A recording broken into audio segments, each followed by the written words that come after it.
ಈ ಒಂದು ಅತ್ಯಂತ ಮಹತ್ವಪೂರ್ಣವಾದಂಥ ಒಳ ಮೀಸಲಾತಿಯ ಈ ಒಂದು ತಿದ್ದುಪಡಿಯನ್ನು ನಾನು ಸ್ವಾಗತವನ್ನು ಮಾಡಿ ಈಗಾಗಲೇ ಸನ್ಮಾನ್ಯ ಸಮಾಜ ಕಲ್ಯಾಣ ಸಚಿವರು ಅಶೋಕ್ ಕಾಲಕ್ಕೆ ಲತಾ ಮಲ್ಲಿಕಾರ್ಜುನ್ ಯಾವ್ಯಾವ ಜಾತಿ ಉಪಜಾತಿಗಳು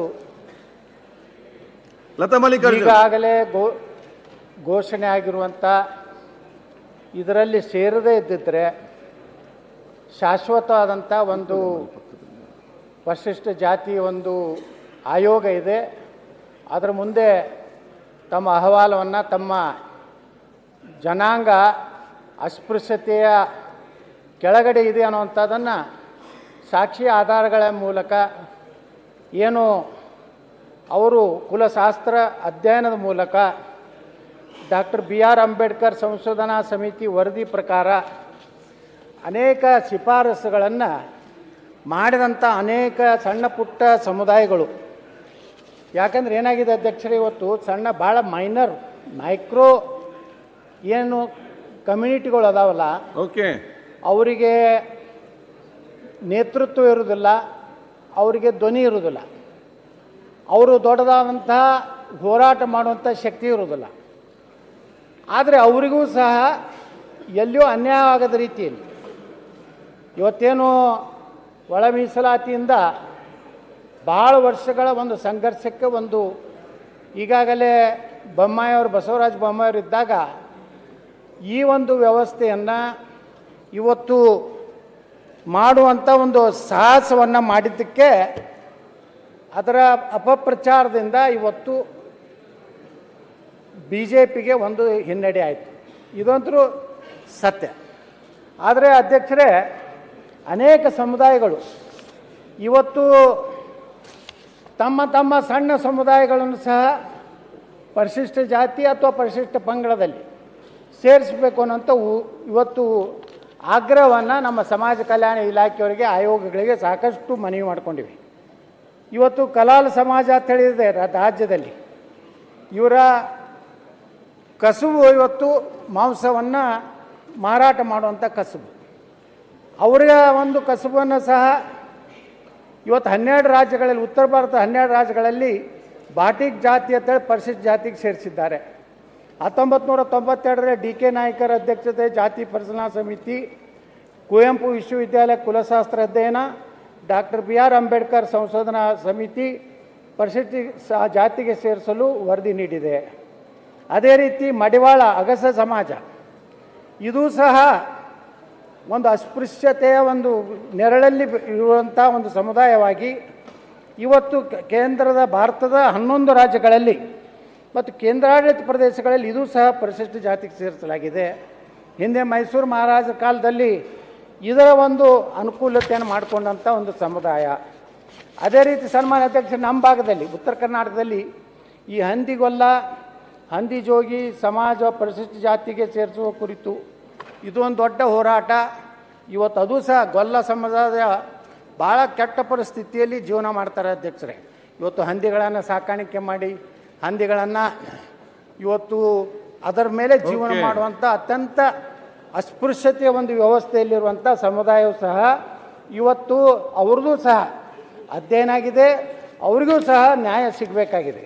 ಅದೇ ರೀತಿ ಬೋಯಿ ಜನಾಂಗದವ್ರು ಇರ್ಬೋದು ಅಧ್ಯಕ್ಷರೇ, ಅದರಲ್ಲಿಯೂ ಸಹ ವರ್ಗೀಕರಣ ಆಗಿದೆ. ಇವತ್ತು ಬರುವಂಥದ್ದು ಭಾಳ ಮಹತ್ವವಾದಂಥದ್ದು ಬಂಜಾರ, ಬೋಯಿ ಮತ್ತು ಕೊರಚ ಈ ಮೀಸಲಾತಿ ಇವತ್ತೇನು ಮುಖ್ಯಮಂತ್ರಿಗಳು ಹೇಳ್ತಾರಲ್ಲ 17-7 ಅಂತೇಳಿ, ಅದನ್ನು 25 ಮಾಡಿ, ಇನ್ನೊಂದು % ಹೆಚ್ಚು ಮಾಡಿ, ಏನು ಅವರಿಗೆ ಬಂಜಾರ ಸಮಾಜಕ್ಕೆ, ಅಲೆಮಾರಿ ಜನಾಂಗಕ್ಕೆ ಪ್ರತ್ಯೇಕ ಮಾಡಿ ಕೊಡಬೇಕು ಅನ್ನೋಂಥ ಬೇಡಿಕೆ ಇವತ್ತು ನಿನ್ನೆ ದೊಡ್ಡ ಹೋರಾಟವನ್ನು ನಾವೆಲ್ಲ ಕೋಲಂಬು ಅನ್ನೋಂಥ ಸಂಘಟನೆ ಬಂಜಾರ ಸಮುದಾಯದವರು ನಿನ್ನೆ ನಾವೆಲ್ಲ ಹೋಗಿದ್ದೀವಿ ಸನ್ಮಾನ್ಯ ಅಧ್ಯಕ್ಷರೇ. ಅದೇ ರೀತಿ ಭಾಳ ಪ್ರಮುಖವಾಗಿ ಈ ರಾಜ್ಯದಲ್ಲಿ ನಮ್ಮ ಕುರುಬ ಸಮಾಜವನ್ನು ಎಷ್ಟಿಗೆ ಸೇರಿಸಬೇಕು ಅನ್ನೋಂಥ ಒಂದು ಹೋರಾಟ ಸಹ ಇವತ್ತು ನಡೀತಾ ಇದೆ. ಅದಕ್ಕೆ ಮುಖ್ಯಮಂತ್ರಿಗಳು ಯಾವ ರೀತಿ ನಿರ್ಣಯ ತಗೋತಾರೋ ನೋಡಬೇಕು. ಆದರೆ ಭಾಳ ಒಂದು ರೀತಿ ದುಃಖ ಪಡುವಂಥ ಮುಖ್ಯಮಂತ್ರಿಗಳ ಹೇಳಿಕೆ ಇವತ್ತು ಹೇಳಿದ್ರು 10% ಆರ್ಥಿಕವಾಗಿ ಹಿಂದುಳಿದಂಥ ಸಮುದಾಯಗಳಿಗೆ ಕೇಂದ್ರ ಸರ್ಕಾರ ಸನ್ಮಾನ್ಯ ಮೋದಿಯವರು ಕೊಟ್ಟಂಥದ್ದನ್ನು ಇದು ಅಸಂವಿಧಾನಿಕ ಅನ್ನುವಂಥ ಮಾತನ್ನು ಹೇಳಿದ್ರು. ಸುಪ್ರೀಂ ಕೋರ್ಟ್ ಸಹ ಏನು ನಮ್ಮ ಪ್ರಧಾನಮಂತ್ರಿ ನರೇಂದ್ರ ಮೋದಿ ಅವರು ತಂದಂಥ ಆರ್ಥಿಕ ಹಿಂದುಳಿದ ಸಮುದಾಯಗಳಿಗೂ, ಹಾಗಾದರೆ ಆರ್ಥಿಕವಾಗಿ ಹಿಂದುಳಿದಂಥ ಸಮುದಾಯಗಳು ಅವ್ರು ಭಾರತೀಯರು ಅಲ್ವಾ? ಅವ್ರಿಗೇನು ಈ ದೇಶದ ಮೇಲೆ ಹಕ್ಕಿಲ್ವಾ? ಯಾವ ಬಡವರು ಎಲ್ಲ ಜನಾಂಗದಲ್ಲಿ ಬಡವರಿದ್ದಾರೆ. ಲಿಂಗಾಯತರಲ್ಲಿ ಬಡವರಿದ್ದಾರೆ, ಒಕ್ಕಲಿಗರಲ್ಲಿ ಬಡವರಿದ್ದಾರೆ, ಬ್ರಾಹ್ಮಣರಲ್ಲಿ ಬಡವರಿದ್ದಾರೆ. ಹಾಗಾದ್ರೆ ಅವ್ರಿಗೆ ಏನೂ ಕೊಡೇಬಾರ್ದಾ? ನೀವು 75% ಮಾಡ್ಕೊರಿ, ಏನು ಮಾಡ್ಕೊರಿ ಅದು ಗೊತ್ತಿಲ್ಲ. ಆದರೆ ಲಿಂಗಾಯತರಲ್ಲಿ, ಒಕ್ಕಲಿಗರಲ್ಲಿ, ಬ್ರಾಹ್ಮಣರಲ್ಲಿ, ಮರಾಠರಲ್ಲಿ, ಕ್ಷತ್ರಿಯರಲ್ಲಿ ಈ ಸಮುದಾಯಗಳು ಸಹ ಆರ್ಥಿಕ ಬಡತನದಿಂದ ಇವತ್ತು ಸ್ಲಮ್ದಲ್ಲಿ ನೀವು ನೋಡಿ ಅಧ್ಯಕ್ಷರ ಸ್ಲಮ್ಲ ಹೋದರೆ ಈ ಜನನೂ ಸಹ ಅಲ್ಲಿ ಜೀವನ ಮಾಡ್ತಾ ಇದ್ದಾರೆ. ಅದಕ್ಕೆ ಮಾನ್ಯ ಮುಖ್ಯಮಂತ್ರಿಗಳು ಸಾರಾಸಗಟ್ಟಾಗಿ ಏನೋ ಒಂದು ಪೂರ್ವಾಗ್ರಹ ಪೀಡಿತರಾಗಿ ಮಾತಾಡೋದನ್ನು ನಾನು ತೀವ್ರವಾಗಿ ಖಂಡಿಸ್ತೇನೆ. ಯಾವುದೇ ಜನಾಂಗದ ಬಗ್ಗೆ ಅಸಂವಿಧಾನಿಕ ಅಸಂವಿಧಾನಿಕ ಅಂಥವ್ರಿಗೆ ಮೀಸಲಾತಿ ಕೊಡ್ತಾರೆ. ಇವತ್ತು ಆರ್ಥಿಕವಾಗಿ ಹಿಂದುಳಿದಂಥ ಸಮುದಾಯಗಳಿಗೆ ಪ್ರಧಾನಮಂತ್ರಿ ನರೇಂದ್ರ ಮೋದಿಯವರು ಒಂದು 10% ಕೊಟ್ಟರೆ ಏನೋ ಒಂದು ಅಸಂವಿಧಾನ ಸುಪ್ರೀಂ ಕೋರ್ಟ್ ಹೇಳಿದ ಮೇಲೂ ಅದರ ಬಗ್ಗೆ ಇವತ್ತು ಪ್ರಸ್ತಾಪ ಮಾಡೋದನ್ನು ನಾನು ಖಂಡಿಸ್ತೇನೆ. ಅದೇ ರೀತಿ ಇವತ್ತು ಅನೇಕ ಸಮುದಾಯಗಳಿಗೆ 2 ಮತ್ತು C ಪಂಚಮಸಾಲಿ ಸಮುದಾಯ, ಮರಾಠ, ಜೈನ, ಒಕ್ಕಲಿಗ ಈ ಎಲ್ಲ ಸಮುದಾಯಕ್ಕೆ ವಿರುದ್ಧ ಅಸಂವಿಧಾನಕ್ಕೆ ಹೇಳುವಂಥವ್ರು ಯಾವ್ದು ಅಸಂವಿಧಾನಿಕವಾದಂಥ ಧರ್ಮಾಧಾರಿತ ಒಂದು ಮೀಸಲಾತಿಯನ್ನು ಕೊಟ್ಟಾರೆ ಸರಿಯಲ್ಲ. ಅದಕ್ಕೆ ನಾನು ಮಾನ್ಯ ಮುಖ್ಯಮಂತ್ರಿಗಳು ಹೇಳ್ತೇನೆ, ಎಲ್ಲ ಸಮುದಾಯಗಳಿಗೆ ನ್ಯಾಯ ಕೊಡುವಂತ ಮತ್ತು ನಮ್ಮ ಎಸ್ ಸಿ ಮಹದೇವಪ್ಪನವರು ಯಾವ್ಯಾವ ಕುಲಶಾಸ್ತ್ರ ಅಧ್ಯಯನ ಪರಿಶೀಲಿಸಿ ಎಲ್ಲ ಸಮುದಾಯಕ್ಕೆ ನ್ಯಾಯ ಕೊಡ್ಬೇಕಂತ ನಾವು ವಿನಂತಿ ಮಾಡ್ಕೊತೀನಿ. ಸನ್ಮಾನ್ಯ ಸಭಾಧ್ಯಕ್ಷರೇ, ಅಧ್ಯಕ್ಷರು ಈ ಕಡೆನೂ ಸ್ವಲ್ಪ ಕೊಡಿ.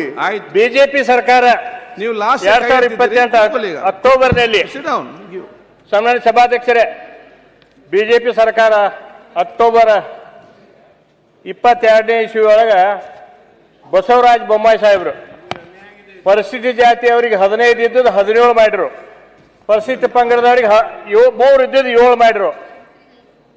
ಅದನ್ನ 7 ಮಾಡಿ ಅದನ್ನ ಕೇಂದ್ರಕ್ಕೆ ಕಳಿಸಿಕೊಟ್ರು. ಪ್ಲೀಸ್ ಒಂದು ನಿಮಿಷ ಕೂತ್ಕೊಳ್ಳಿ. ಅವರು ಹೇಳಿದ್ರಲ್ಲ, ಮಂಜುನಾಥ್ ಖಂಡಿಸ್ತೀನಿ ಅವರ ಹೇಳಿಕೆನ ಅಂತ ಹೇಳಿದ್ರಲ್ಲ, ಪಾಪ ಅವ್ರಿಗೆ ಸಂವಿಧಾನ ಗೊತ್ತಿಲ್ಲ ಅನ್ನೋ ಕಾಣಿಸುತ್ತೆ. ಸುಪ್ರೀಂ ಕೋರ್ಟ್ ಕೇಂದ್ರ 10%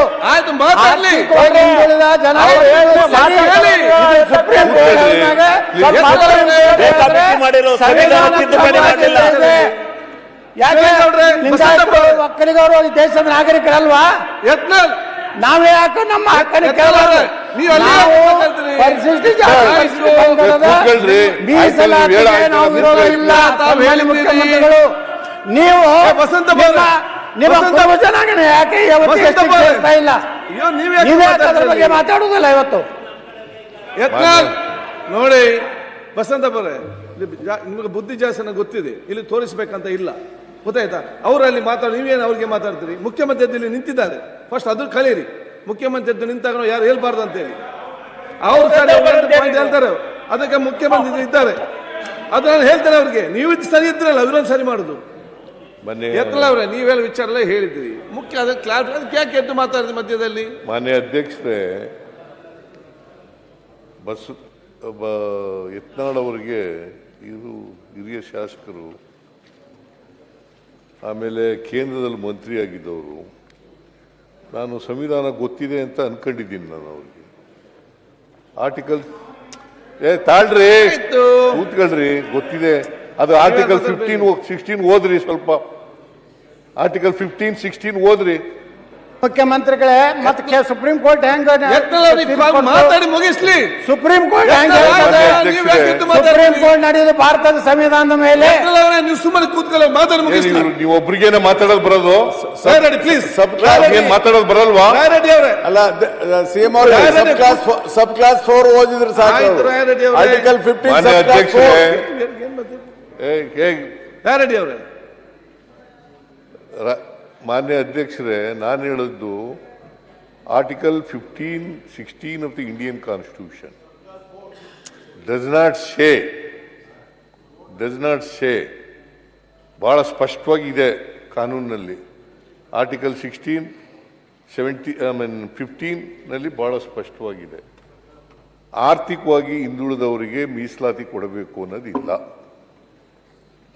ಶೈಕ್ಷಣಿಕವಾಗಿ, ಸಾಮಾಜಿಕವಾಗಿ ಹಿಂದುಳಿದಿರೋರಿಗೆ ಮೀಸಲಾತಿ ಕೊಡಬೇಕು ಅಂತ ಆರ್ಟಿಕಲ್ 15, ಆರ್ಟಿಕಲ್ 16 ನಲ್ಲಿ ಹೇಳಿರ್ತಕ್ಕಂಥದ್ದು. ಅದನ್ನು ಹೇಳದೆ ನಾನು ಪ್ರಸ್ತಾಪ ಮಾಡಿದೆ. ಅಧ್ಯಕ್ಷರೇ, ಧರ್ಮಾಧಾರಿತ ಮೀಸಲಾತಿ ಕೊಡಕ್ ಬರೋದಿಲ್ಲ. ಮುಸ್ಲಿಮರಿಗೆ ಮೀಸಲಾತಿ ಕೊಟ್ಟು ನಾ ಪ್ರಶ್ನೆ ಮಾಡ್ತೀನಿ. ಧರ್ಮ ಆಧಾರಿತ ಮೀಸಲಾತಿ ಕೊಡಲಿಕ್ಕೆ ಸಂವಿಧಾನದಲ್ಲಿ ಅವಕಾಶ ಇಲ್ಲ. ನೀವು ಮುಸ್ಲಿಮರಿಗೆ ನೇರವಾಗಿ ಹೆಂಗ ನೀವು ಮೀಸಲಾತಿ ಕೊಟ್ರಿ? 15 ತೆಗಿಯಮ್ಮ. ಎರಡೂ ಕಡೆ ಇದೆ. 15, 16 ಎರಡೂ ಕಡೆ ಒಂದೇ ಕಡೆ ಇದೆ.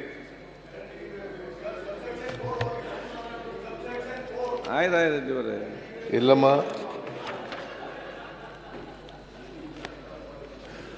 ಕೂತ್ಕೊಳ್ಳಿ, ಕೂತ್ಕೊಳ್ಳಿ, ಇಲ್ಲಿ ಬನ್ನಿ, ಪಕ್ಕದಲ್ಲಿ ಕೂತ್ಕೊಳ್ಳಿ. Equality of opportunity in matters of public employment. There shall be equality of opportunity for all citizens in matters relating to employment or appointment to any office under the no citizen shall on grounds only of religion, race, caste, sex, descent, place of birth, residence of any of them be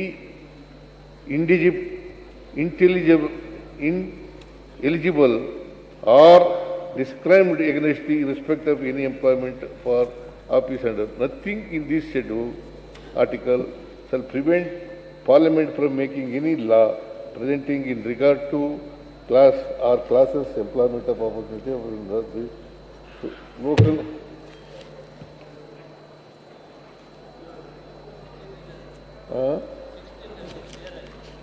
Plus 4. 15 ಇಲ್ಲಿ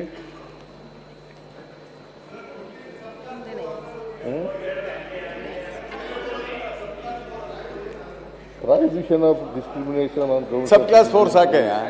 Yes. The state shall not discriminate against any citizen on grounds of only of religion, race, caste. ಅಧ್ಯಕ್ಷರೇ, ಮುಖ್ಯಮಂತ್ರಿಗಳು ಗೊಂದಲಕ್ಕೆ ಬಿದ್ದಾರೆ. ಅವರಿಗೆ ಸ್ಪಷ್ಟವಾದಂತ ಸಂವಿಧಾನ ಬಗ್ಗೆ ಗೊತ್ತಿಲ್ಲ. ನಾ ಹೇಳ್ತೀನಿ, ಸುಪ್ರೀಂ ಕೋರ್ಟ್ ನಲ್ಲಿ ನಮ್ಮ ದೇಶದ ಪ್ರಧಾನಮಂತ್ರಿ ಶ್ರೀ ನರೇಂದ್ರ ಮೋದಿ ಅವರು 10% ಆರ್ಥಿಕ ಹಿಂದುಳಿದವರು ಕೊಟ್ಟಾರಲ್ಲ, ಅದು ಸಂವಿಧಾನಾತ್ಮಕವಾಗಿದೆ. ಸುಪ್ರೀಂ ಕೋರ್ಟ್ ಹೇಳಿದ ಮೇಲೆ ಅದು ಸಂವಿಧಾನಾತ್ಮಕವಾಗಿನೇ ಕೇಂದ್ರ ಸರ್ಕಾರ ಕೊಟ್ಟಿದೆ. ಆದ್ರೆ ದುರ್ದೈವಂತರ ಇಲ್ಲಿ ಬಿಜೆಪಿ ಶಾಸಕರು ಚಪ್ಪಾಳೆ ಸಹಿತ ಹೊಡೆದ ಕೂತಿದ್ದು ದುರ್ದೈವ ಇವತ್ತ ಹೇಳಕ್ ಬಯಸ್ತಾ ಇದ್ದೀನಿ.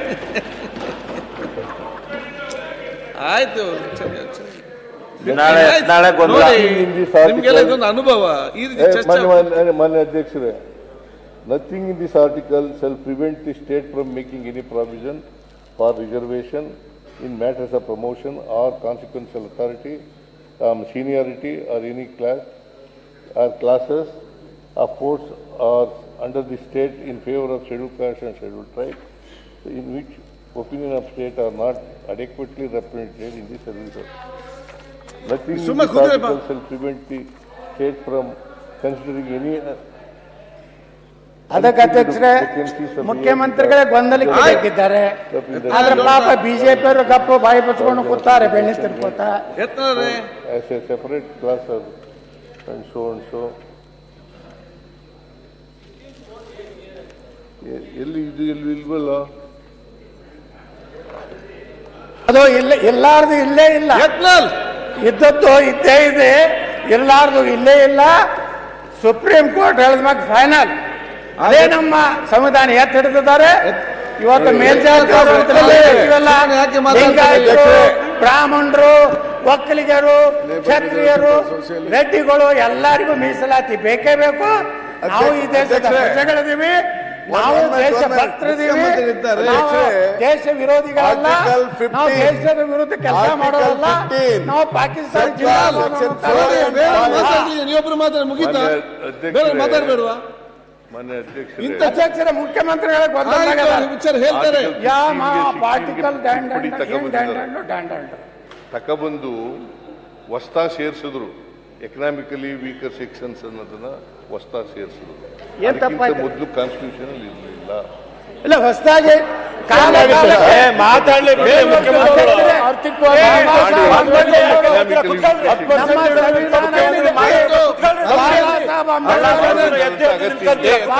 ಸ್ಪಷ್ಟವಾಗಿ ಹೇಳಿದ್ದಾರೆ.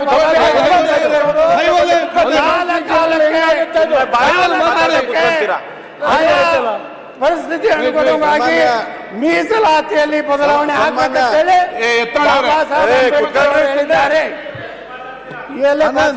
ಈ ಬಸವರಾಜ ಪಾಯಿಂಟ್ ಆಫ್ ಆರ್ಡರ್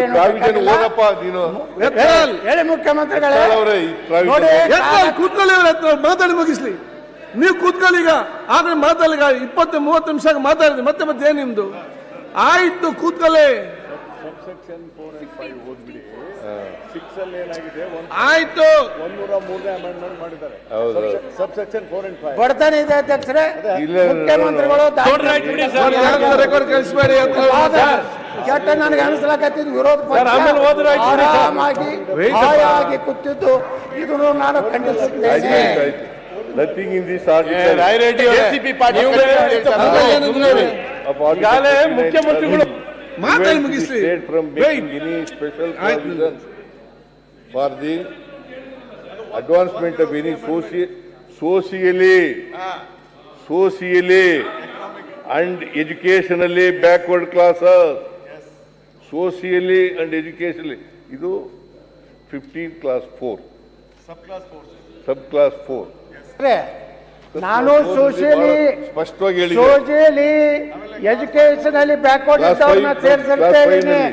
ಮಾದೇವಪ್ಪನವ್ರಿಗೆ ನಾವು ಒತ್ತಾಯ ಮಾಡಿದ್ದು ಸೋಷಿಯಲಿ ಎಜುಕೇಶನ್ ಯಾಕೆ ಮಾತಾಡಿದ್ರು? ಆದ್ರೆ ಮುಖ್ಯಮಂತ್ರಿಗಳು ಮಾತಾಡಬೇಡಿ ಅವರ ಯತ್ನಾಳ್. ಸೋಷಿಯಲಿ ಅಂಡ್ ಎಜುಕೇಶನ್ ಅಲ್ಲಿ ಇವತ್ತು ಏನು 10% ಕೊಟ್ಟಿದ್ದು ವಿರೋಧ ಮಾಡ್ತಾರೆ. ಇವತ್ತು ಕೇಳ್ತೇನೆ, ಕುತ್ಕೊಳ್ರಿ.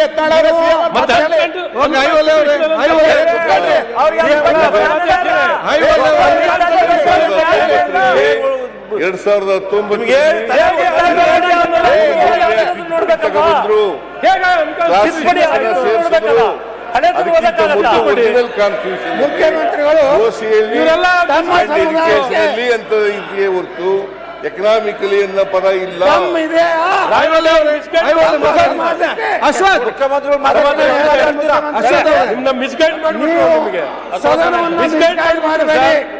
ಸದನವನ್ನ ತಪ್ಪು ದಾರಿಗೆ ಕೇಳ್ರಿ ಪೇಷನ್ಸ್ ಅಲ್ಲಿ. ಅಶ್ವಥ್, ಅವ್ರು ಹೇಳ್ತಾರೆ ಕೇಳ್ರಿ ಮುಖ್ಯಮಂತ್ರಿಗಳು. ಸಾಕು ನಿಮ್ಗೆ. ಅಧ್ಯಕ್ಷ ಒಂದ್ ಮಿನಿಟ್ ಕೇಳ್ರಿ.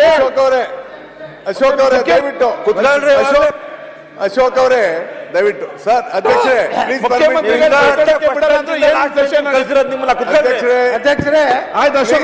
Permit me to speak. ಅಧ್ಯಕ್ಷರೇ, ಸನ್ಮಾನ್ಯ ಅಧ್ಯಕ್ಷ please permit to speak for minute. ಅಧ್ಯಕ್ಷರೇ, ಮಾನ್ಯ ಮುಖ್ಯಮಂತ್ರಿಗಳು ಸ್ಪಷ್ಟಪಡಿಸಿದ್ದಾರೆ ನಮ್ಮ ಸಂವಿಧಾನದ ಆರ್ಟಿಕಲ್ 15 ನೋಡಿ. ಎಲ್ಲ ಯಂಗ್ಸ್ಟರ್ಸ್ ತಾವೆಲ್ಲ ಇದ್ದೀರಿ. ದಿಸ್ ಇಸ್ ನಿಮ್ಗೆಲ್ಲದೊಂದು ಅನುಭವ. ಆ ಕಡೆ ಈ ಕಡೆ ಚರ್ಚೆ ಮಾಡ್ತಾ ಇರುವಾಗ ಇದೆಲ್ಲ ಚಾನ್ಸ್ ಯಾವಾಗ ನಿಮಗೆ ಸಿಕ್ಕುದಿಲ್ಲ. It's an practical experience. ನೀವು ಅದಕ್ಕೆ ನೀವು ಅದನ್ನು ಕರೆಕ್ಟಾಗಿ ಕೇಳಿ. That is not disturb. ಆತ ಯಾರು ಮಾತಾಡಬೇಕು ಕರೆಕ್ಟಾಗಿ ಪಾಯಿಂಟ್ ಟು ಪಾಯಿಂಟ್ ಮಾತಾಡುವಾಗ ಇದೆಲ್ಲರಿಗೂ ಕೂಡ ಒಂದು ದೊಡ್ಡ ಮಟ್ಟದ ಪಾಠ ನಮಗೆ ಒಂದು ಅನುಭವ ಸಿಕ್ಕಿದಂಗೆ ಆಗ್ತದೆ. ಅಧ್ಯಕ್ಷರೇ ನಾನು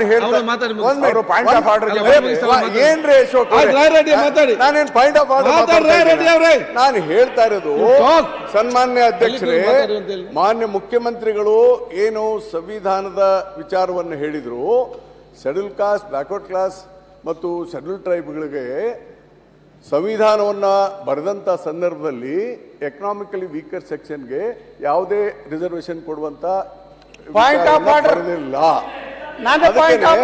ಅದಕ್ಕೆ ಅಧ್ಯಕ್ಷರೇ ಆರ್ಟಿಕಲ್ 15 ಸಬ್ ಕ್ಲಾಸ್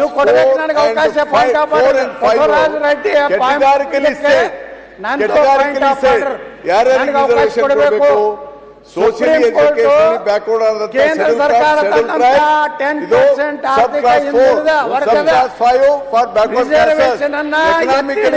ಸೆಕ್ಷನ್ಗೆ ಇರಲಿಲ್ಲ. ಸಬ್ ಕ್ಲಾಸ್ ಆರ್ ತಂದು ಅದಕ್ಕೆ ಸಂವಿಧಾನದ ತಿದ್ದುಪಡಿಯನ್ನು ಯಾವ ಮಾಡಿದ್ರು 2019 ಸಂವಿಧಾನದ 103 ತಿದ್ದುಪಡಿಯನ್ನ ತಂದು ಎಕನಾಮಿಕಲಿ ವೀಕರ್ ಸೆಕ್ಷನ್ಗೆ 10% ತಂದಿದ್ದಾರೆ.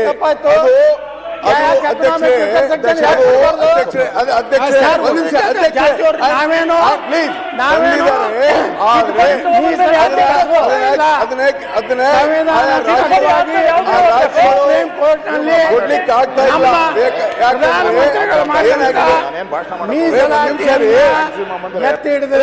ಪ್ಲೀಸ್ ಬರ್ರಿ, ನೀವು 75% ಮಾಡಿ ನಮ್ಮ ಯಾಕೆ ಮಾಡಕ್ ಆಗ್ತಾ ಇಲ್ಲ ಅಂತ ಹೇಳ್ತಾ ಇದ್ದೀನಿ ನಾನು.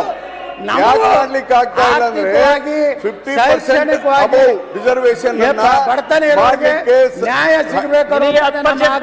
ನಾವು ವಿರೋಧ ಮಾಡಲ್ಲ, ಕೊಟ್ಟು ಮಾಡ್ಕೇವ ಮೊದ್ಲು. ಆಯ್ತು, ಈಗ ಅಶೋಕ್ ಅವರು ಹಿಂಗಾಗಿ ಅಧ್ಯಕ್ಷರೇ ಮುಖ್ಯಮಂತ್ರಿಗಳು ಹೇಳಿದ್ ಸರಿ ಇದೆ. ಹೇಳಿದ್ರಲ್ಲ ಸಬ್ಸೆಕ್ಷನ್ 4-5 ಅಂಡ್ ಸಬ್ಸೆಕ್ಷನ್ 6 ಅಲ್ಲಿ ಅಮೆಂಡ್ಮೆಂಟ್ ತಂದಿದ್ರಿ. It's a later stage. ಆದ್ರೆ ಅಧ್ಯಕ್ಷರೇ 50% ಇಂತ ಹೆಚ್ಚು ರಿಸರ್ವೇಶನ್ ಕೊಡುವಂತ ಸಂದರ್ಭದಲ್ಲಿ ನಮ್ಮ ರಾಜ್ಯದಲ್ಲಿ ಮಾಡ್ಲಿಕ್ಕೆ ಸಾಧ್ಯ ಆಗ್ತಾ ಇಲ್ಲ. ನಮ್ಮ ರಾಜ್ಯದಲ್ಲಿ ಮಾಡ್ಲಿಕ್ಕೆ ಸಾಧ್ಯ ಆಗ್ತಾ ಇಲ್ಲ. ಅದಕ್ಕಾಗಿ ನಮ್ಮ ಮುಖ್ಯಮಂತ್ರಿಗಳು 75% ರಿಸರ್ವೇಶನ್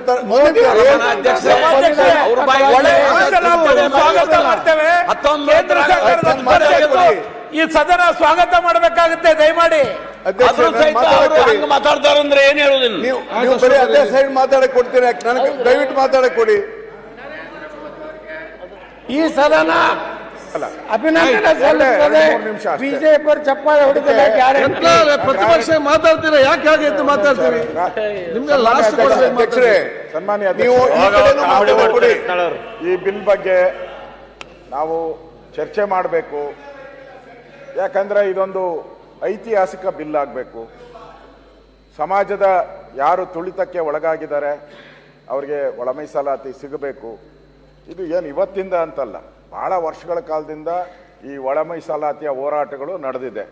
ಈಗಾಗಲೇ ತೆಲಂಗಾಣದಲ್ಲೆಲ್ಲ ಜಾರಿಗೆ ತಂದ್ಬಿಟ್ಟಿದ್ದಾರೆ ಅವರು. ಅದ್ರ ಪ್ರಕಾರ ಹಿಂದೆ ನಾಗಮೋಹನ್ ದಾಸ್ ಅವರ ಕಮಿಟಿಯನ್ನು ನೇಮಕ ಮಾಡಿದ್ರು ಮುಖ್ಯಮಂತ್ರಿಗಳು.